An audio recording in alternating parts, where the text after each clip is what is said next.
Heartbreak High ending explained. Hey guys, today we're going to explain the ending of Heartbreak High.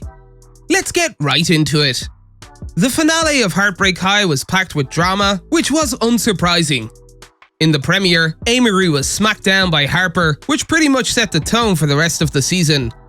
As the show approached its conclusion, the penultimate episode brought Amory some shocking news. She finally remembered what happened on the festival night. A cocktail of booze and drugs had temporarily erased her memory, but she was able to reclaim it with sobering clarity. Amory's humiliating drunken hookup with Spider caused her to ignore Harper, who banged on her bedroom window late at night begging to come in. Little did she know that her decision would have far-reaching consequences for Harper, sparking the events that launched the series, as well as the end of their friendship. Why did a seemingly innocuous act cause such a schism between Harper and Amory? So, first and foremost, what happened to Harper? Amory confronting Harper initiates the unraveling of Harper's truth in the finale. Amory returns to Harper's house, having regained her memory, in search of answers. She discovers Harper covered in blood after stabbing her father. The two finally discuss Harper's perplexing behavior in recent weeks, the root of which all leads back to that fateful night at the festival.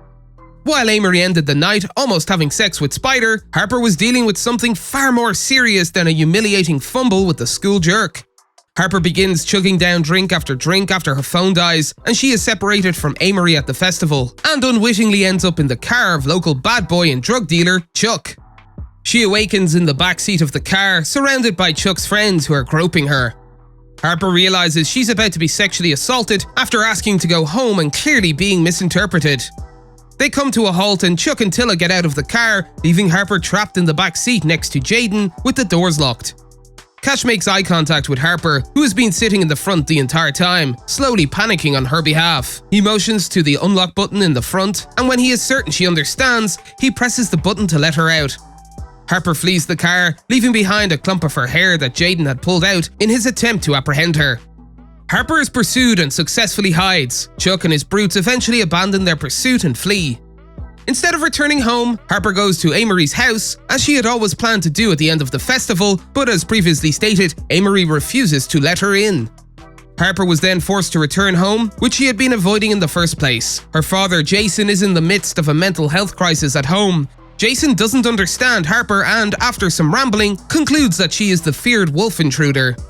Jason chased Harper around the house in his confusion, intending to severely punish this intruder.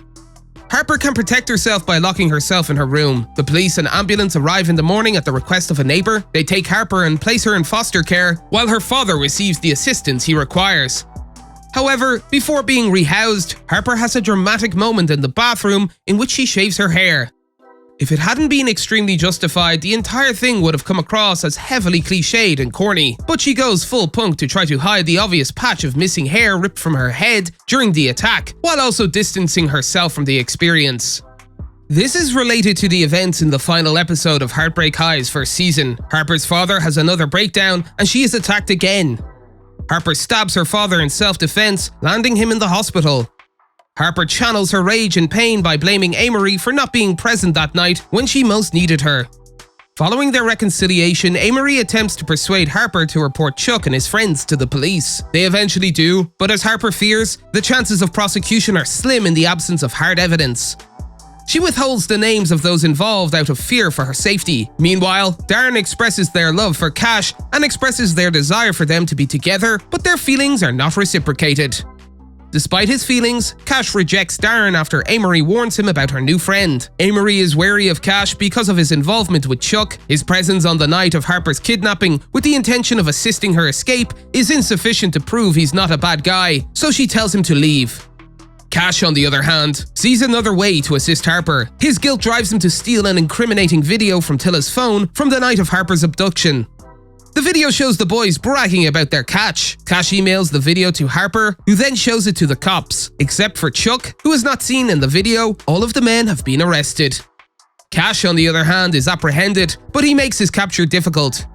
Cash flees down the street after being tipped off by his badass nan, and a chase ensues. He gets to school and arrives at the sluts lesson, where he meets Darren. In an over-the-top display of affection, he tells Darren that he's been in love with them since they were both 8 years old.